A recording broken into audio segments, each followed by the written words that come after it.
Hey guys, this is my 18th battle, and this is my third battle on the trot, so my voice might be a bit weirdish at the moment, and you can see me in the background closing the door, and later I'll come back in, opening the door again, probably. Go for the Iron Head here, and Jirachi is a great lead. It's pretty broken in OU, in fact, but it's not quite Uber. Iron Head, Scarfed, Flinching Chance 60%. You can U-turn, Stealth Rock, Thunder Wave, Calm Mind, but in Generation 5 it's outclassed by that Psychic type with Magic Card, whatever its name is. Since it can Calm Mind better. Sorry, my voice is a bit weird. Yeah, so I just go for Iron Head. It's a great lead. Take out Aerodactyl, take out Azel. Not quite Machamp, but if you get a couple of flinches you can. Metagross you can U-turn on. It's just a great thing in general. So he switches into Swampert. Obviously, Jirachi can't really touch Swampert unless you go for the trick and cripple it, but it could just go for the Earthquake and take you out in one shot anyway. So he switches into Swampert, not wanting his Gengar to die. Sets up the Stealth Rock. Switch into Jinx, predicting that. I didn't want to take Jinx to take too much damage. I know that Ice Beam will do a decent amount. It's my Nasty Plot Jinx. It isn't too bad. Yeah, he goes for the Roar there. I didn't want to go for the Substitute or the Nasty Plot, predicting the Roar, but it was 50-50. If he went for the Earthquake, I would have probably been knocked out, but he went for the Roar because he probably predicted Nasty Plot thing, or Substitute. So I go for Fake Out. It does no damage. I get a bit more leftovers recovery, so I'm back to full hit points really. I go for the Double Edge. Double Edge I prefer over Return if it is available, because the recoil damage is minimal, and that extra 30 base power after stab is always a help, really.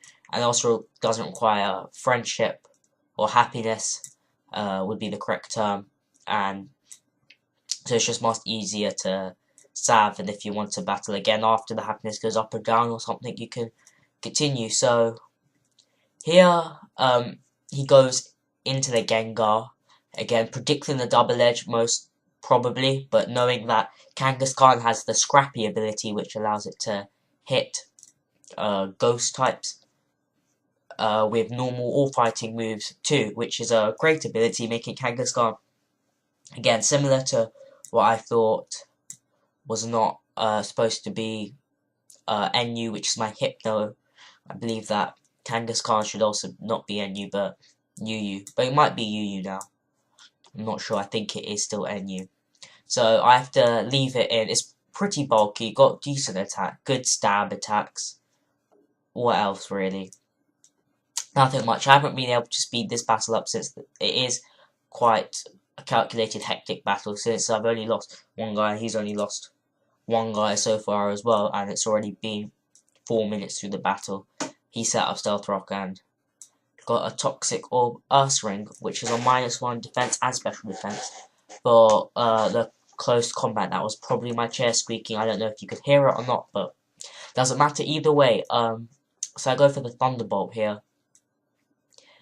Just playing it safe. If he goes to the Swampert, I can take it out with another hit. Not much can outspeed Jolteon and come in on safely on a Thunderbolt. Probably only a Flygon, really. A Scarf Flygon. Thunderbolt takes it out in one hit. Life Orb. Great specialist. Well, it's not great special attack. Base 100 isn't too bad. It can't do damage to a lot of things, and it doesn't have the greatest move for Jolteon, but because of its sheer speed, it's very powerful as a late game sweeper, actually. It can't take priority hits too well. It's like Alakazam, very similar to Alakazam, except with slightly better coverage since Thunderbolt is stab and more useful than a stab Psychic. Apart from in Generation 1, where it wouldn't be, since Psychic had no resistances because Dark and Steels weren't invented, and I believe that Psychic was neutral to Psychic, and yeah, I'm even able to survive a Bullet Punch Sizzle. I don't Bullet Punch from a Sizzle. I don't think it was Life Orb or Banded. I'll see here if oh, it might have been Banded. not sure. But either way, I'm able to survive, do a nice chunk to the Sizzle, able to take out the Swampert to Ursaring, so Jolteon did its job perfectly. Yeah, I know that Sizzle can't really touch Jirachi, and I'm just going to go for the Iron Head. He goes into Blastoise here. My first instinct here is defensive wall, as most Blastoises are, but then I don't see any leftovers, which would puzzled me a bit, and the Iron Head did a lot more than I thought it would, even if it would have been max hit points. So I just go for it again, scouting of what type it was, and seeing a hidden power on Blastoise was also very unusual, since they normally would be possibly Rapid Spin, Surf, Ice Beam, and that would be about it, really. So I'm pretty sure I can KO this Blastoise before it KOs me, as long as they get a couple of flinches. So he just switches back into Sizzle, knowing that he's not getting anywhere with this. Yeah, so I'm just Iron Heading away, flinching, and I know it's being a bit annoying, but that's sometimes how you have to play when you're using a Serene Grace Jirachi, which doubles the chance of additional effects of your move, so double flinch, double paralysis from a body slam, say, just doubles everything. So if you had Flamethrower, I know Jirachi can't learn Flamethrower. If it did, it would have 20% but not the normal 10%. So I'm just going for Iron Heads here. I know I just need like 1 or 2 flinches and it will knock it out. Unfortunately, I don't. I didn't really mind. I didn't really want to sweep with the Jirachi either. And he goes for the Focus Blast, and it surprisingly kills. At first, I thought this meant it was Specs, but then I saw the critical hit, and I don't know, it could be Specs or it could be Scarfed, in fact, since Scarf Blastoise with its Water Spout is very powerful. It's the one that I was not able to use in one of my previous battles, which I'll hope to show later towards the end, when I go through the guys I haven't used. That's why I try to switch through all my Pokemon to hopefully be able to use all of them. I'm rating quite late at night. It's not too late. 10 o'clock isn't too bad. But I'm quite tired.